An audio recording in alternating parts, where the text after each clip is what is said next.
बाबा हर time हर एक पल हमारे साथ रहते हैं। श्री महाकाल। क्या नाम है आपका? मेरा नाम कुंदन मिश्रा है।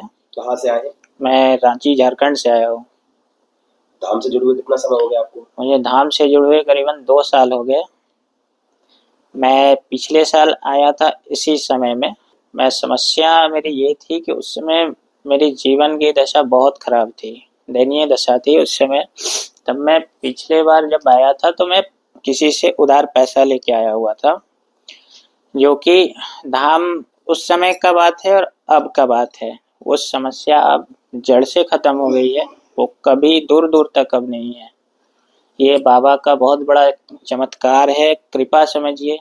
मतलब हम दोनों पति पत्नी मतलब समझिए कि बाबा को अपने पिता मानते हैं और बाबा हमारा साथ कभी नहीं छोड़ते। गुरुदेव से जुड़ के हमें जो गुरु जी से जो प्रेरणा मिली धर्म के प्रचार हेतु, सनातन धर्म को आगे ले जाने के लिए, हमने वो किया और उससे हमारे जीवन में बहुत ज़्यादा फायदा हुआ।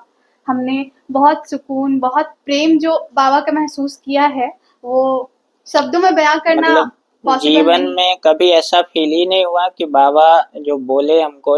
उस बार जब हम आए थे धाम पे, बाबा ने बोला था कि जा मैं तेरे साथ रहूंगा हमेशा। उस बोलने के बाद से कभी भी ऐसा नहीं हुआ कि बाबा हम लोग के साथ ना हो। एक क्षण के लिए भी ऐसा एहसास नहीं हुआ।